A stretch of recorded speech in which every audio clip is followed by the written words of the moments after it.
Excuse me. Excuse me. I'm Kendra, the new hire for mission reviews. I'm supposed to see a Captain P.F. Dennis. Where can I find him?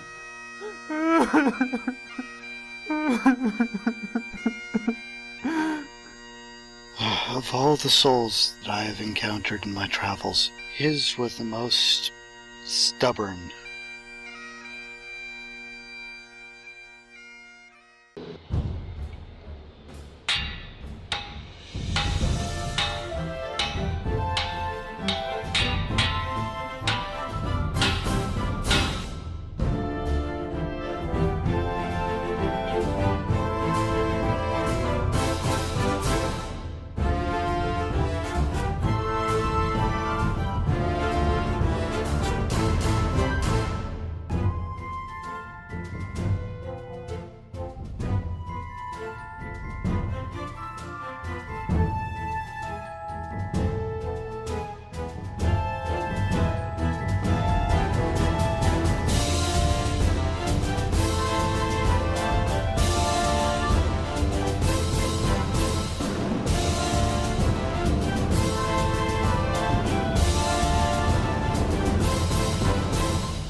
I don't know how I'm supposed to go ahead and make the news as if nothing happened. Well, how do you think I feel? He's the guy who hired me, and now I don't know if I still have the job. I heard that. Is some young gal looking for gainful employment? The work might not be to your liking, little lady, but I provide fantastic medical benefits. Shut up, Chalaski. This young lady has a job right here. If Cap wanted her hired, then at least we can do is honor his memory and to make sure that she's part of the Primetime family. Is that guy part of the show? Not officially. He was an old friend of Cap's, but it's actually the Kirkvat likes him more. The two of them have some kind of business arrangement. I'm really not clear of the details, and I don't ask. Anyways, Kendra, welcome to the show. It's too bad you didn't get to know the captain. It's just not going to be the same. He sounds like he was a very nice guy. I wouldn't go that far. But we're used to a certain level of professional abuse, and his diva-like attitude and behaviors are the stuff of legends. God, I'm gonna miss him. Okay, well, I'd better get going and prepare for my spot. I have a Foundry mission review, and I'd better go over the material. I understand. I have this news segment to do, but I just can't seem to get into the right frame of mind. Wait, is there anything I can do at all to help? As a matter of fact, if you wouldn't mind berating me for about 10 to 15 minutes, and then punch me in my kidney, I'd really appreciate it. It'd be just like old times.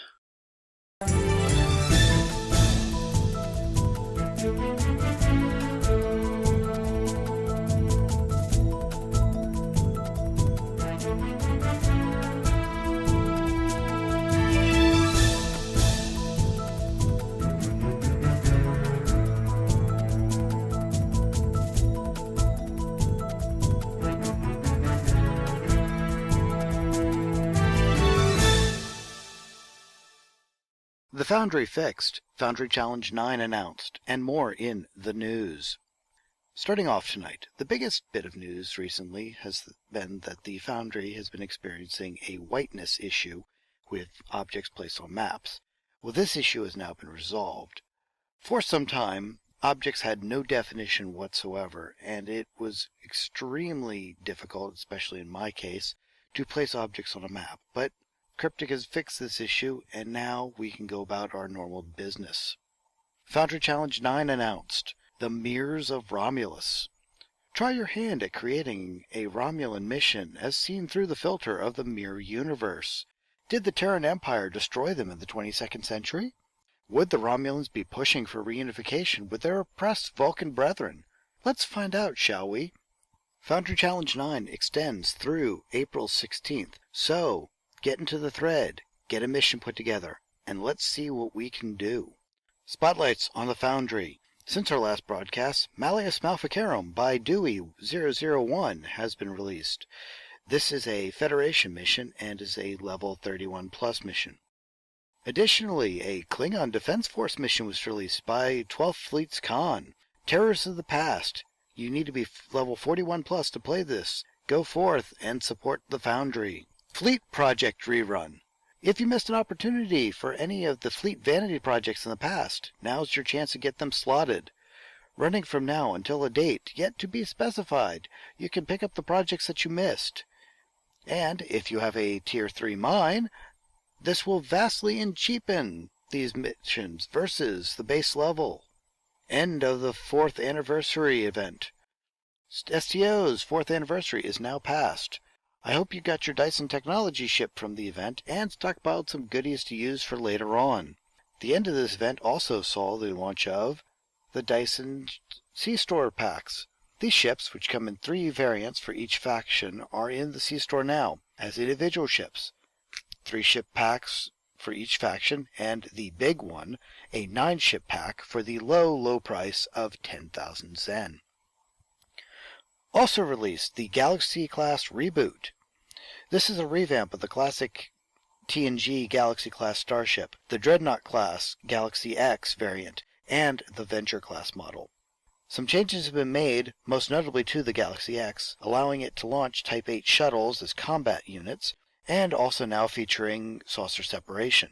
Additionally, the tech that allows ships to separate and continue moving has been added to these vessels, updating them to the standard of the Odyssey-class ships.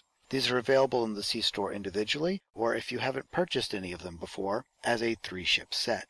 And finally, Massively cut its weekly STO column, written by Terry Lynn Shull. Let's give her our thanks for a job well done, and even if you didn't agree with her, at least she helped keep the game and the Foundry in the internet's eye. So thank you for your hard work, Terry. We'll be listening to you over on the G&T show, Sunday mornings. And that was the news.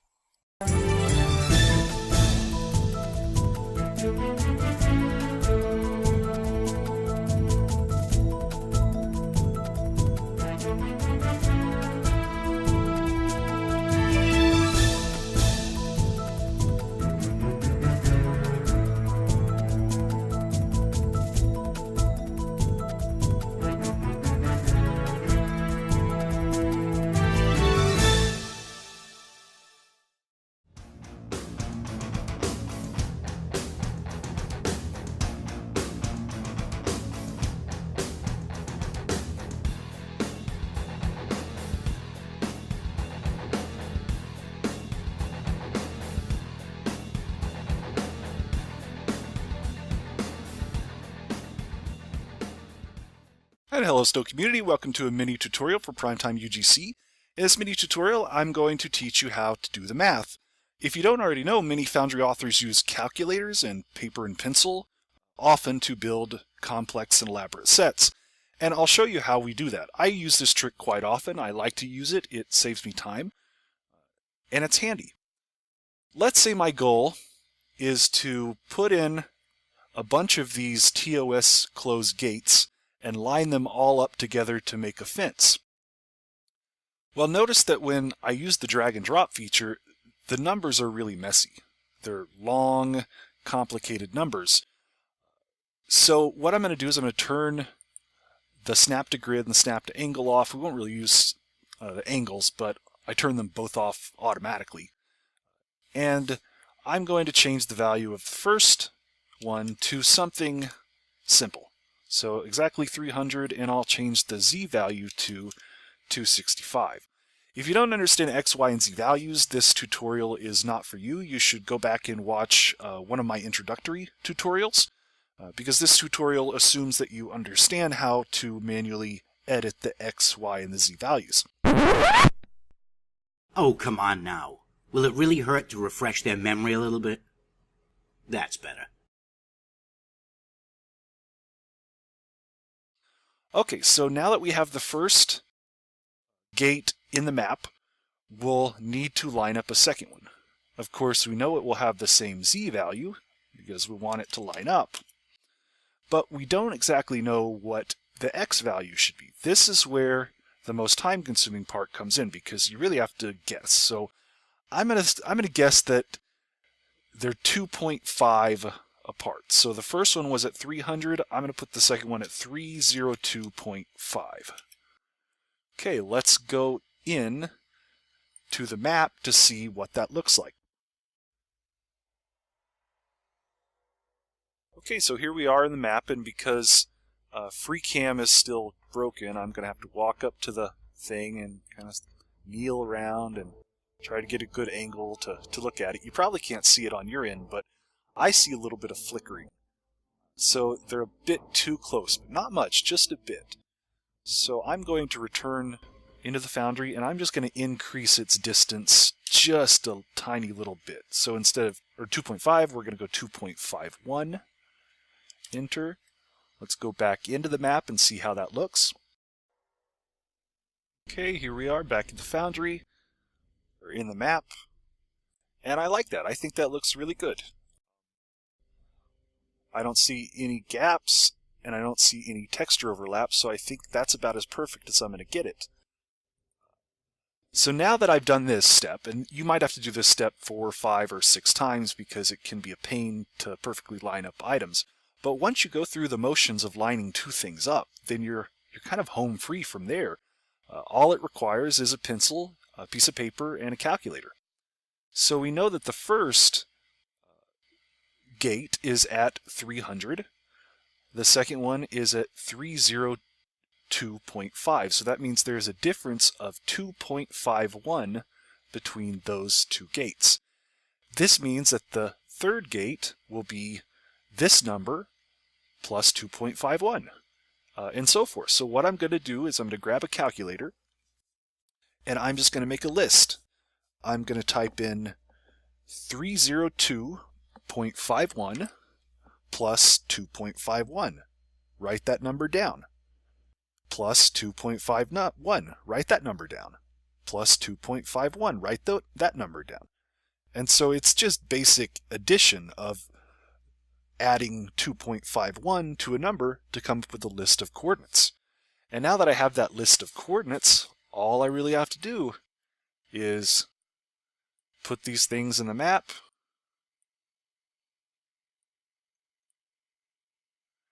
and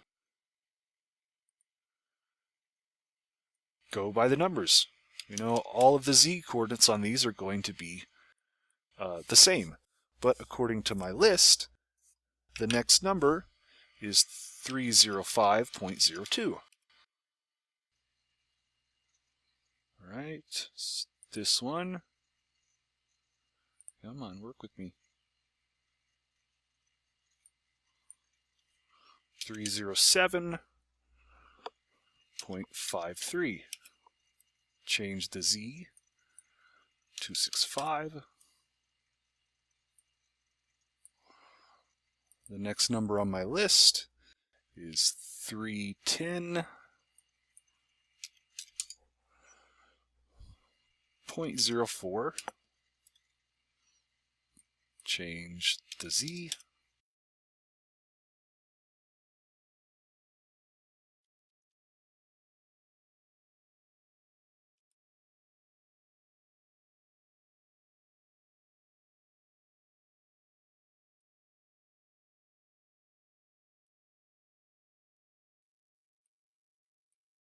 I'll just stop there. Let's go in and see what it looks like. Alright, so there we go. You could keep going. You could go all the way to the end of the map to make this gate. And it just requires using a calculator and writing some numbers down. So that's what we mean when we say do the math. Hope that helps. Alright, thanks.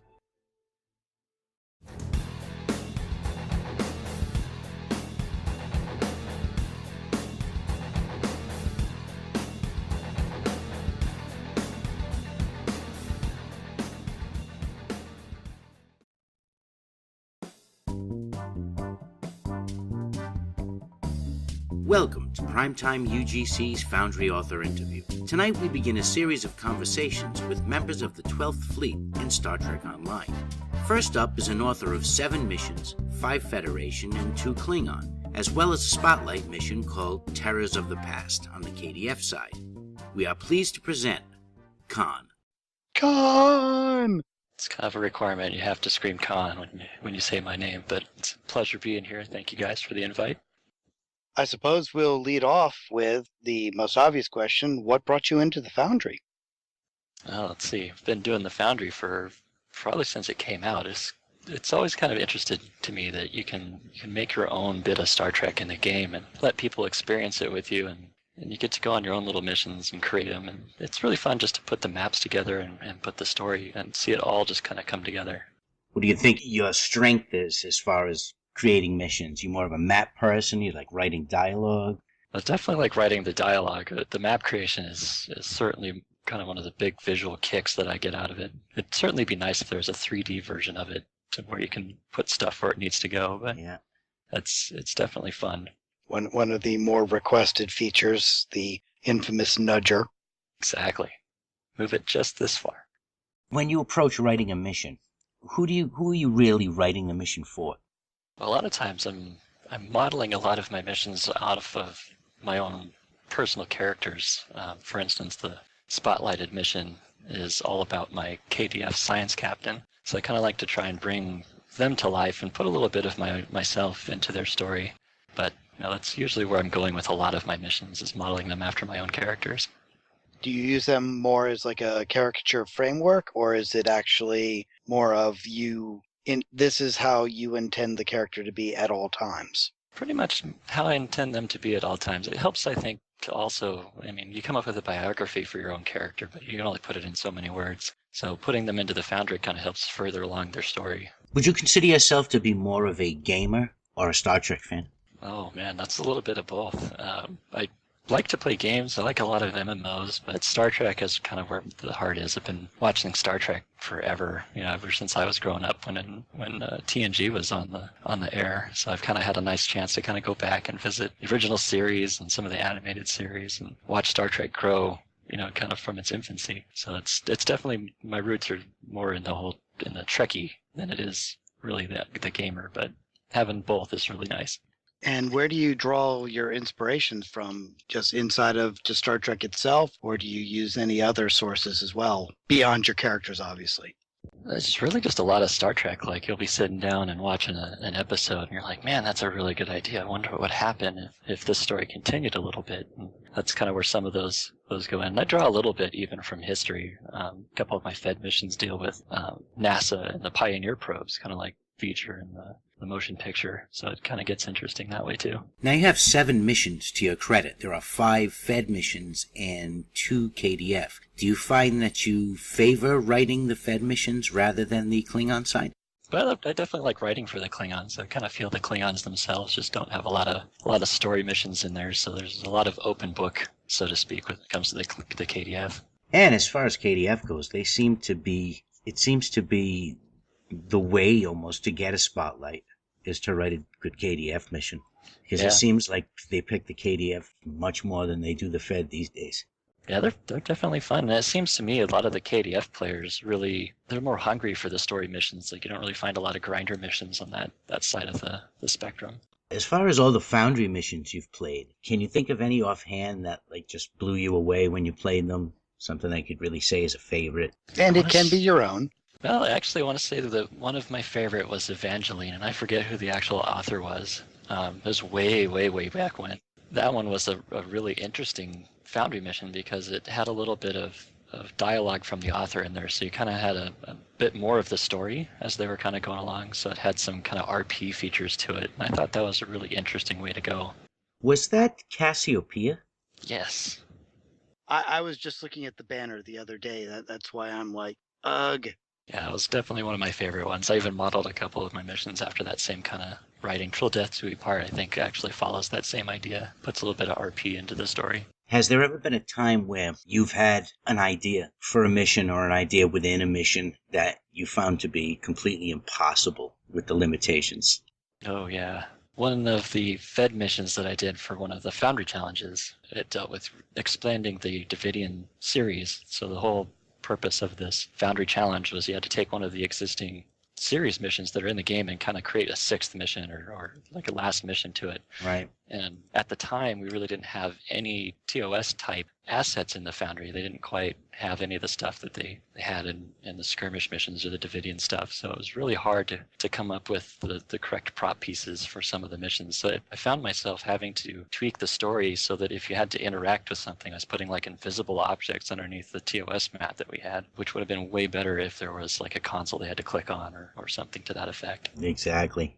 I know an author who will sink a blood wine cup into the baked-in prop and it make part of it shine. Exactly. Yeah, I got a lot of tips from the Starbase UGC website and a lot of the tutorials that they had kind of in the early days, which kind of helped to make that mission possible. Yeah, it's always the hard part is you have all these great ideas for the story, and then once you finally get the story written and start the map production, you end up having to tweak some stuff because some of the things that you decided to put in the story can't exactly happen. Now, it could be said that 12th Fleet has a lot of spotlit authors. Is it that there's just that much creative energy in the fleet, or is it just that it happens that so many authors seem to be getting picked over there? Well, I mean, the 12th Fleet is fairly large. We've got just one almost full regular fleet, and then we have several alt fleets both on the KDF and the Fed side. So it may just be luck of the draw, but I always felt that there's a lot of creative energy throughout the 12th in all aspects. We've got divisions that do PvP and divisions that do PvE and Foundry authors, and we all really like to try and support each other in that aspect as well. Well, you said that you were as much a fan or maybe a little more of a fan than you are a gamer. What's your favorite Star Trek series? I have to go with Voyager. I know it's kind of a weird one, but I always thought Captain Janeway she was one of those that didn't take crap from anybody, and being shot halfway across the galaxy and having to deal with the things that the Voyager crew had to do, that would put a tax on anybody. Plus the Intrepid class ship is one of my favorites. I believe we are ready to move into the infamous Primetime 5. Now it's time for our wrap-up questionnaire that we're calling the Primetime 5. We'll ask 5 questions for you to answer, each with a choice. No elaboration necessary. Your answers will tell our viewers a little bit more about you. First up, Coke or Pepsi? Coke. Constitution or Galaxy class? Galaxy class. Kirk or Picard? Kirk. Coffee or tea? Coffee. Klingon or Romulan? Klingon. Okay, very interesting. That's going to do it for this week's author interview. Thanks so much, Kahn, for joining us. Please keep making us content. Always, anytime. Thanks again for having me, you guys.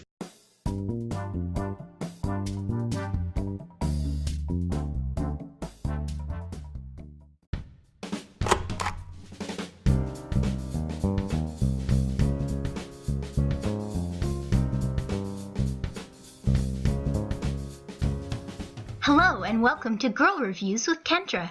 As a Bajoran and a female, I'm here to be a voice for 2 minority groups amongst those teeming masses. Either that or I'm here to shame, embarrass, and misrepresent them. I can't seem to remember which one. Oh well, it's basically the same thing, right? Anyway, moving on. The object of this week's ranting and raving is a mission series like no other, bursting with outrageous humor, larger-than-life villains, and fabulous sidekicks. I'd like to draw your attention to the one, the only, Miranda Mayhem series. They aren't just rock stars, they're mayhem. Trouble in the Galaxy? Well, you can bet that Miranda, Roxy, Astrid, and Spike can't be too far away. Seriously, I don't think I've ever had quite so much fun while playing a Foundry mission. Author Hippie John's goal in writing these missions was to recreate the feel of a Saturday morning cartoon adventure. Did he succeed? Well, let's just say that this Bajoran is perilously close to becoming a squealing mayhem fangirl. Oh wait, I think I already crossed that line. One of the most important things to me as a writer and a lifelong reader is the storytelling of any given mission. I want the writing to capture me, to sweep me off my feet and whisk me off into the depths of vivid imagination. This series did that for me. It's not often that I'll actually want to replay Foundry episodes immediately after I finish them, but this was one of those times.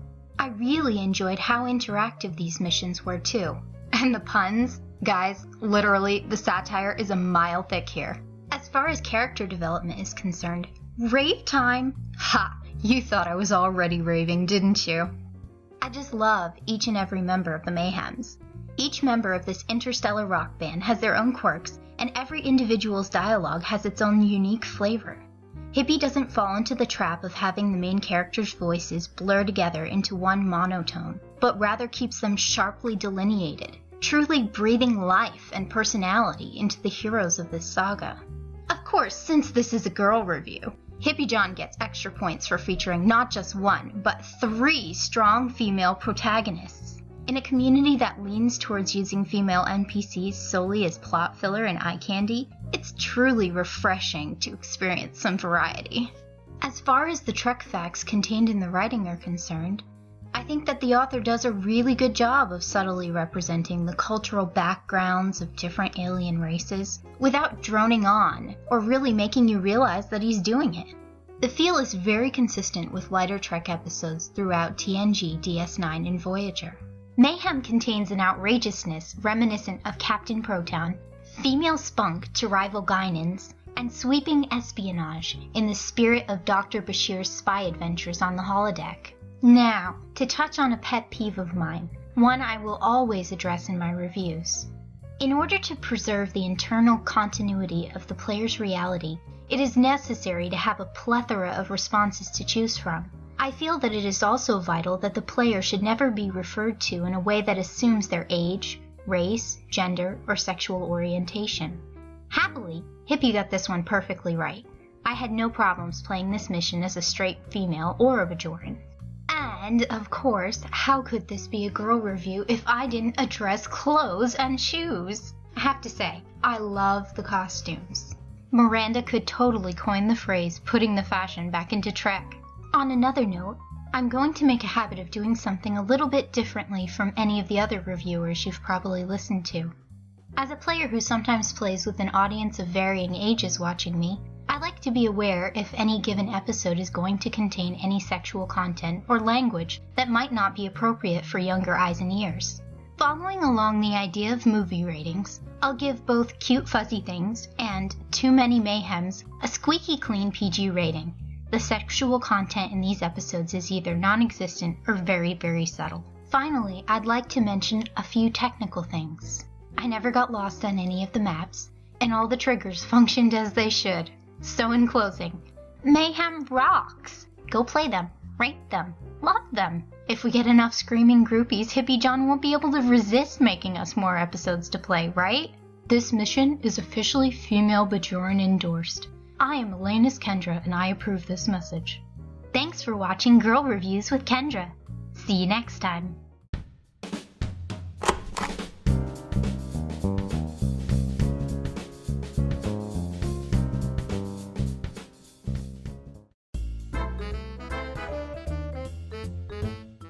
Published in Primetime is now back, listing all the latest missions submitted to the Starbase UGC website as compiled by Rogue Enterprise. Here are the latest Federation missions. The Unexpected Return Part 3 by Logitech 007. This mission is 16+. After the loss of Starbase 375 to the Zenkethi forces, Starfleet and Klingon forces are on the run. Both the Federation and the Klingon Empire will be hard-pressed to get Starbase 375 back and to neutralize this new threat. Tempest, On the Edge, by Radioron, at level 46+. Tempest, the experimental weaponry facility, has stopped sending transmissions. It's up to you to find out what happened.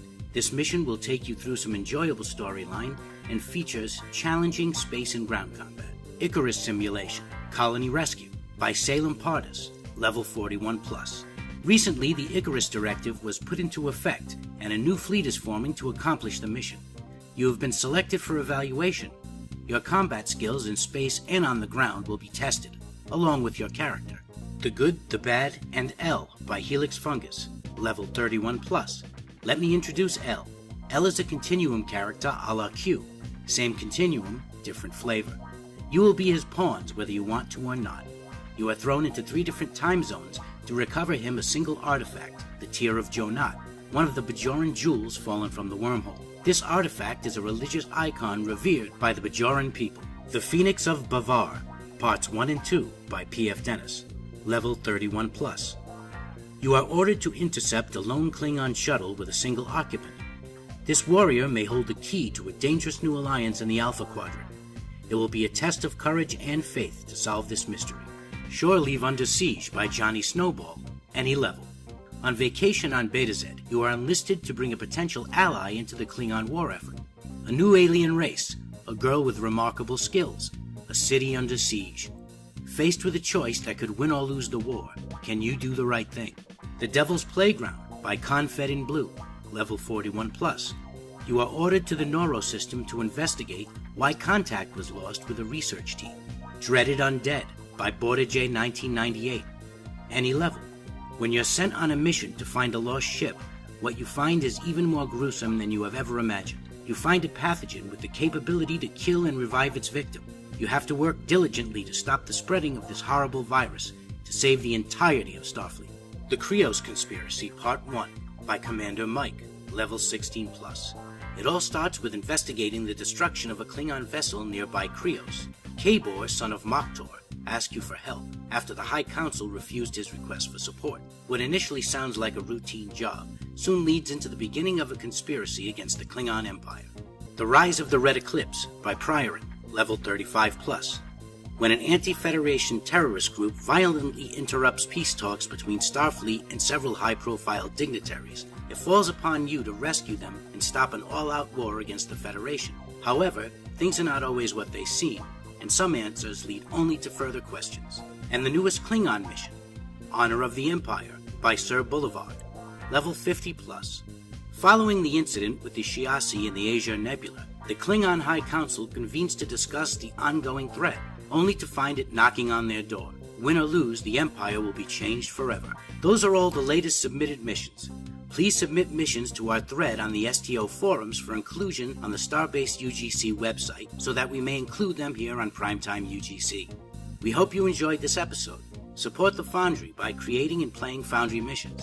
Let's try to change Cryptic's mind about our poor standing on their priority list and make Foundry an indispensable part of Star Trek Online.